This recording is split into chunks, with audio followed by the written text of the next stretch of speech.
새 정부가 출범한 이후 정치권 어떻게 돌아가고 있는지 자세히 알아보겠습니다. 이종훈 정치평론가 전화 연결되어 있습니다. 평론가님 나와 계십니까?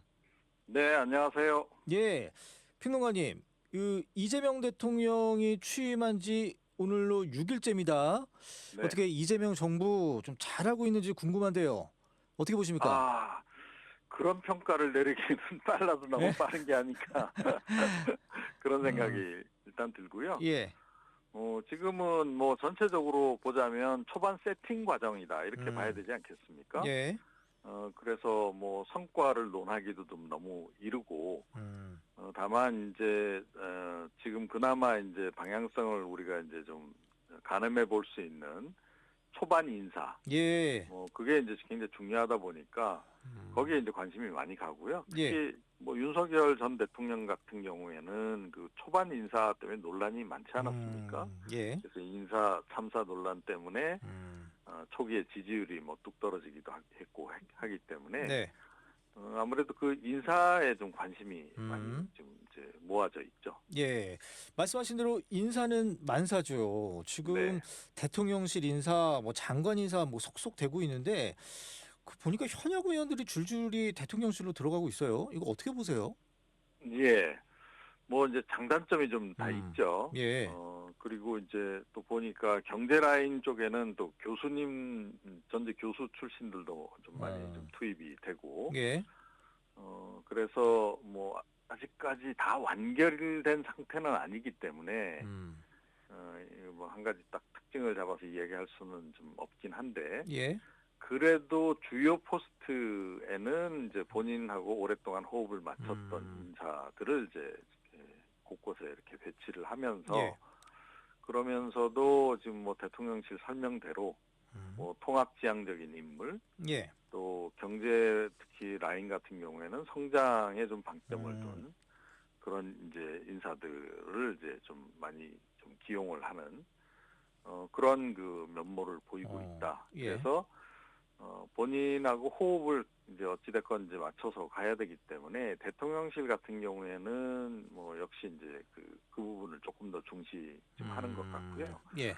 근데 향후에 이제 뭐 이제 결국 뭐 내각 인선 부분이 정치적으로도 가장 논란이 이제 되는 부분이기도 하고 예. 그래서 그 인선까지를 좀 다 봐야 우리가 이제 이 방향성도 확실히 가늠할 수 있지 않을까 예. 그렇게 생각이 됩니다.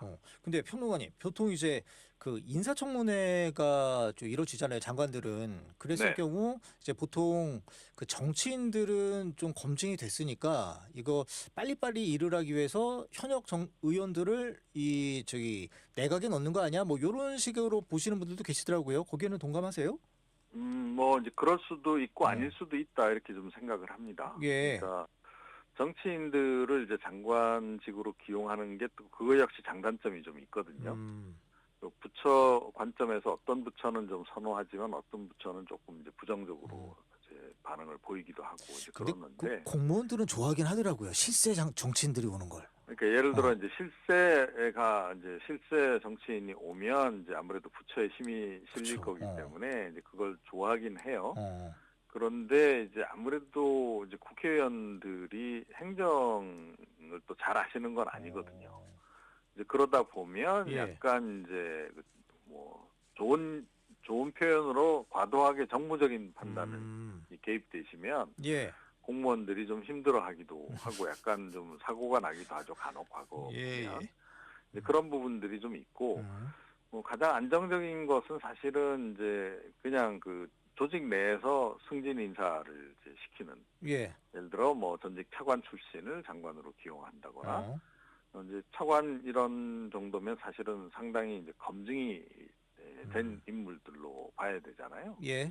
그 다음에 이제 그 뭐 인사청문회에서 논란이 될 수 있는 그런 부분들도 상대적으로 좀 많이 걸러진 상태여서 이제 그런 경우에 또 장점은 또 따로 또 있는 거죠. 그래서 그것들도 결국은 이제 배합을 잘 하셔야 되지 않겠나 예. 그렇게 생각을 합니다.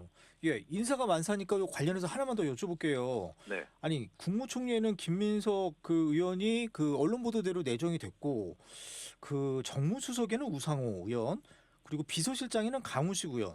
이게 보니까 그 내년 지자체장 선거를 좀 겨냥한 것 같아요. 뭐 아시겠지만 뭐 저기 평론가님이 더 잘 아시겠지만 이 김민석 의원, 우상호 의원은 서울시장 나가려고 하는 사람들이고 이 강훈식 의원은 충남지사 나가려는 사람들이고 이거 뭔가 좀 교통정리에 들어간 것 같기도 하더라고요. 예, 뭐 그런 측면도 있는 것 어. 같고 사실은 꽤 이제 중량급을 지금 기용을 지금 한 상태인 거죠. 예. 그래서 뭐 이 오히려 정무수석이 당 대표보다 더 경력자 아니냐 어허. 이제 그런 얘기까지 예, 나오고 예. 그래서 뭐 겉으로는 아니라고 하지만 결국 당에 대한 장악력도 좀 상당히 유지해 가려고 하는 그런 모습 음. 아닌가와 더불어서 조금 전에 이제 말씀하신 것처럼 이제 이게 사실상 내년 이제 지방선거를 좀 의식한 그런 인선 아니냐 이제 그런 얘기가 좀 이제 나올 수밖에 없는 그런 측면도 있고요. 예. 이게 조금 전에 이제 뭐 장관직에 이제 의원들 배치하는 문제 이제 얘기도 나왔습니다만, 그러니까 장관직을 이제 지방선거에 나갈 사람들을 일시 좀 이렇게 경력을 보강해 주는 수단으로 이제 활용할 수도 있잖아요. 예, 예. 예를 들어 뭐 이제 몇 개월짜리, 음. 1년 미만의 몇 개월짜리 이제 장관들이 대거 탄생한다거나. 내년 6월 이- 6일인가 그렇죠. 그죠. 예, 그렇습니다. 그래서 1년짜리 경력이 생기는 1년 거니까. 1년 못 하잖아요. 그러네요. 이게 예, 예. 선거법상. 어. 그래서 이제 그럴 수도 있어서 음. 그 부분에 대한 이제 우려도 일각에서 나오긴 했는데 아직까지 지금 인선이 지금 그 다 이루어진 게 아니어서 네. 뭐 그런 어. 평가를 내리기는 조금 좀 어. 이르지 않나 이 생각을 예. 좀 하게 되는 거죠. 네. 알겠습니다. 그 평론가님이 앞서 그 민주당 당대표 얘기했는데 요건 조금 이따 말씀드리고요. 그 한미 정상간 통화 관련해 가지고 좀 잡음이 있어요.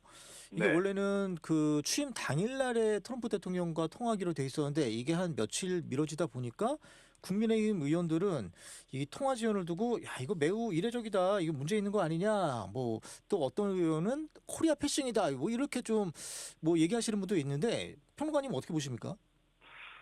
약간 좀 그런 우려가 나올 만하죠. 음. 그러니까 통상적으로는 뭐 이제 당선 직후에 이제 이루어지거나 아니면 이제 정상적인 이제 대선 같은 경우에는 예. 그리고 이제 조기 대선이라 하더라도 뭐 취임식 당일이나 그 다음 날 뭐 예를 들어 이런 정도까지 이제 통화가 보통 이제 이루어지기 때문에 거기에서는 뭐 아주 많이 늦어진 건 아니지만 예. 어찌됐건 이제 뭐 좀 더 늦어졌어요. 음. 그래서 이제 이 뭔가 이 트럼프 대통령이 불편한 데가 있거나 아니면 한국 쪽에 뭔가 더 요구할 게 더 있어서 그러니까 패싱보다는 약간 좀 길들이기 일종의 예, 뭐 예. 그런 거 나선 거 아닌가.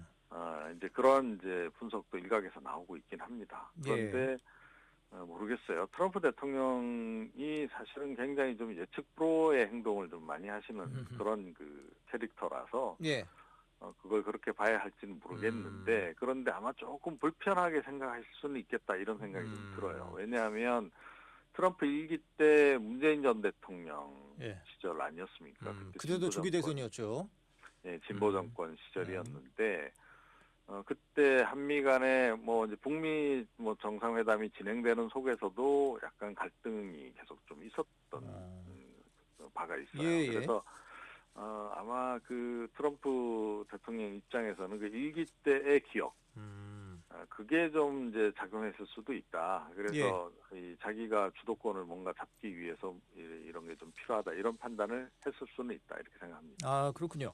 그럼 민주당 얘기 한번 좀 해보겠습니다. 그 지금 민주당 원내대표 이제 조만간에 뽑을 텐데 평론가님 이거 좀 맞춰주세요. 그 지금 김병기 의원하고 서영교 의원 나왔잖아요. 네. 누가 될 것 같습니까? 짐작은 가지만 말씀은 못 드리겠습니다. 뭐 아직 잘 아실 거기 때문에 제가 이제 이 정도만 말씀드리고요. 예. 근데 이제 큰 틀에서 보면 누가 되더라도 친명계 이제 원내대표가 탄생하는 거다. 명심이 좀 좀 많이 영향을 끼치죠 이런 거 그죠? 뭐 이제 그렇게들 통상적으로 보죠. 왜냐하면 지금 이재명 그 대통령이 이제 뭐 지난번에 당내 경선 과정을 거치는 그 모습을 통해서도 국민들이 봤듯이 압도적인 지지를 지금 받고 있잖아요, 당에서. 예. 그건 뒤집어서 이야기하면 당에 대한 장악력이 굉장히 높다라는 이제 그런 뜻입니다. 예. 이제 그러다 보면 이게 명심이라는 게 꼭 명시적으로 그야말로 이렇게 나타나지 않더라도 이게 이제 의원들끼리도 이제 아름아름 이제 알아서 이렇게 행동하는 이제 그런 부분들이 있어요. 이건 그래서 소신 투표가 되잖아요, 그죠? 사실은 친명계 후보만 2명이 나온 것도 사실은 그것부터가 이미 예, 사전에 이제 비명계들은 보나마나 안 될 게 뻔하기 때문에 안 나온 그런 예. 측면도 좀 있는 거거든요.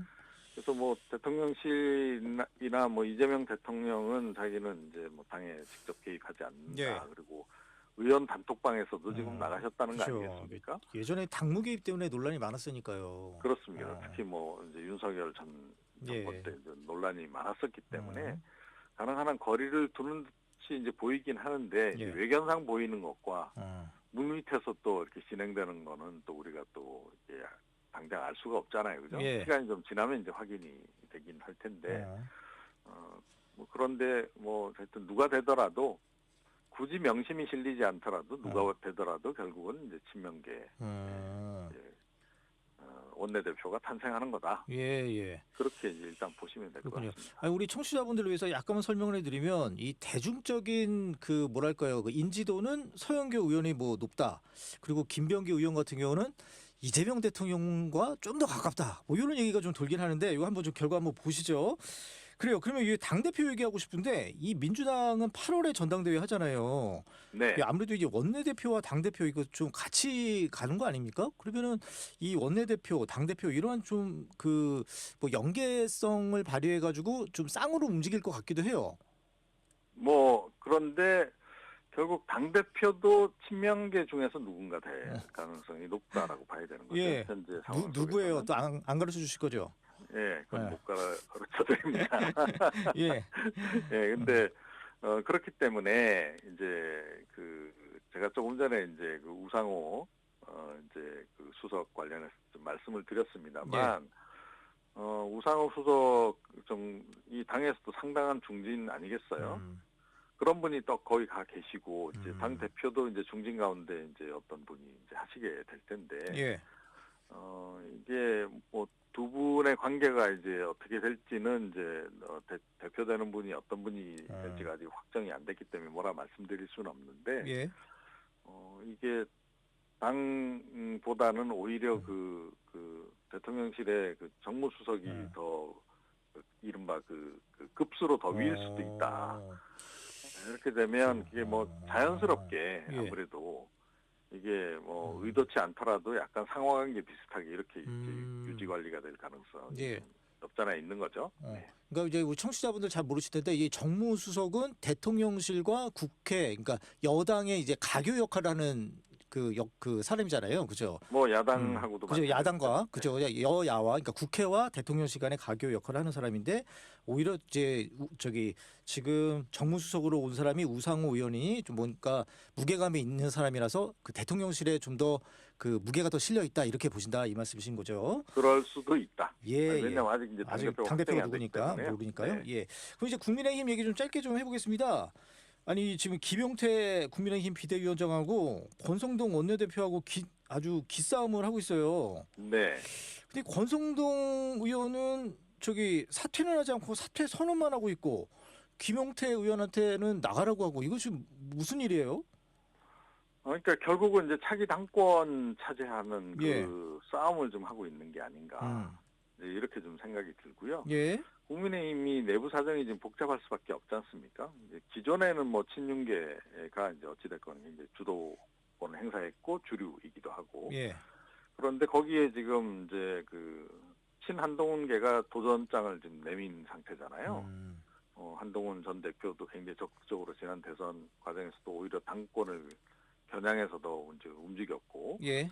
그런데 거기서 끝이 아니고 이제는 이제 김문수 이제 전 후보 경우도 이제 친김계를 지금 이제 만들려고 지금 이제 예. 한단 말이죠. 나올 것 같더라고요. 예. 아무리 봐도 본인이 지금 나오시려는 거 아닌가 싶어요. 당대표로. 예. 움직임을 보면 실제로 그렇다는 거죠. 그러면 이게 지금 일단 개파가 3개의 개파가 이제 맞붙는 이제 그런 상황이고 예. 그 상황 속에서 김용태 지금 비대위원장도 본인도 생각이 있는 것 같아요. 그렇구나. 다들 예. 권력의 불나방이네요. 예. 예, 아무래도 뭐 어. 이제 그럴 수밖에 없는 거죠. 이제 음. 그러다 보니까 김영태 이제 위원장은 이제 본인 생각은 이제 재추정입니다. 음.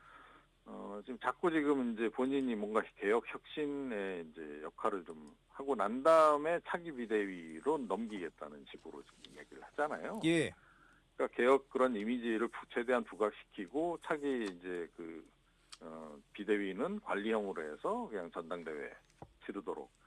그래서 자연스럽게 자기가 그냥 이제 혁신을 상징하는 인물로서 당권에 도전하는 그런 그림을 그리고 있는 게 아닐까. 이건 이제 개인적인 추정입니다. 예, 알겠습니다. 네. 저 평론가님 여기까지 좀 말씀 듣겠고요. 그리고 지금까지 평론가님께서 한동안 매주 2차례씩 정치 현안 짚어주셨는데 저희가 대선 이후 약간의 코너 조정이 생겼거든요. 좀 앞으로 네. 좀 굵직한 정치 현안 있을 때 좀 전화 연결 부탁드리겠습니다. 네, 알겠습니다. 네, 감사합니다.